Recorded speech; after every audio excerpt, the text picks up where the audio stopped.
one of the dishes that would have been very commonly used in the time period from Crumbs from the Table of Joy is a cabbage dish. It would go great with the pork roast, and of course we have a German character who probably cooked it all the time. So I've started by making a little bit of a roux here, and if you don't know what that is, I put in 2 tablespoons of butter, melted it, and then I added 2 tablespoons of flour. So until it's just nice, it's kind of a nice thick, creamy looking paste. And I've got 2 cups of milk, and I'm just going to add this milk a little at a time and make a bit of a cream sauce with it. Now this is not actually just milk. I had the tail end of a bottle of cream that I used for something else a few days ago. So I put that in there. So you can kind of mix and match your dairy products. You could even add like a little soup broth, like chicken stock or beef stock. I don't happen to have any on hand right now, but this would be a great way to use up some leftovers if you had a partially opened box in the fridge.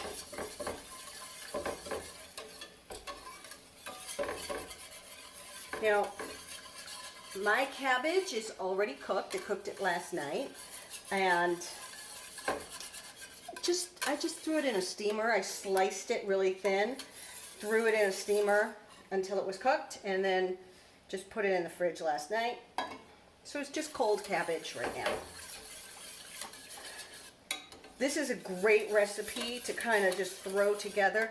If you have something else that you're making and it calls for half a cabbage, well, what are you going to do with that other half a cabbage? It's not like, you know, there's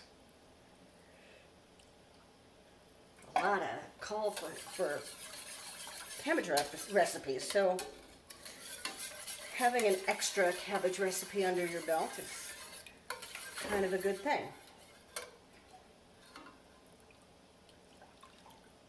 All right. Now, I'm going to season this with a little bit of nutmeg, 1/4 teaspoon.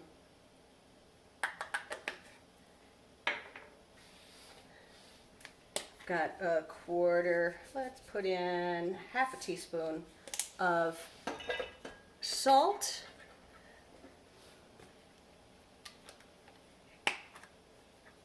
And 1/2 teaspoon of pepper. Now you could go crazy on the seasonings here. You could do chili pepper. You could do garlic, onion powder.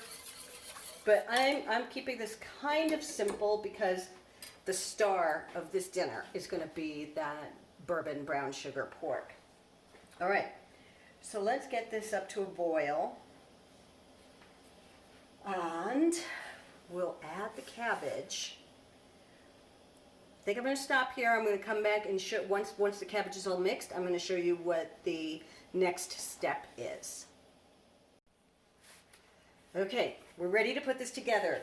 Our roux it's still fairly thin, but we're going to put this in the oven and bake this cabbage in a casserole dish. So it's all right. It's going to thicken up.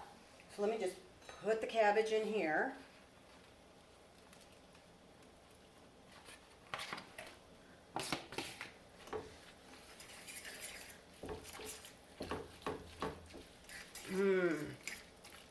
All right.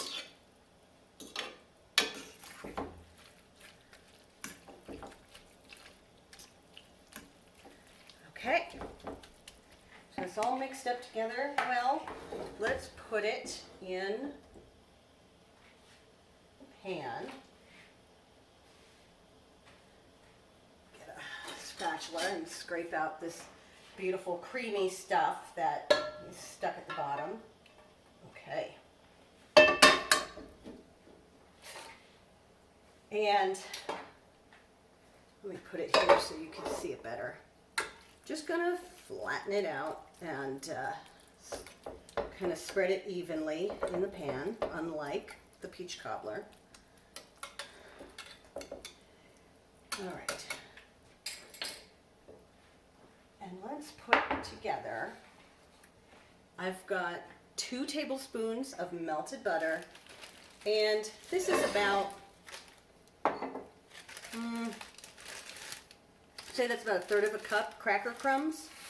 So I'm going to put those in there.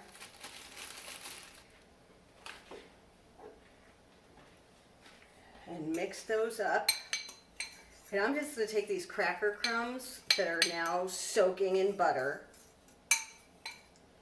and distribute them evenly over. Let's put this closer so you can watch me do it better.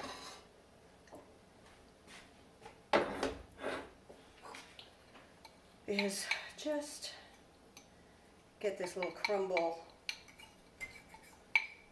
on the top. And these are, I don't know what crackers they are.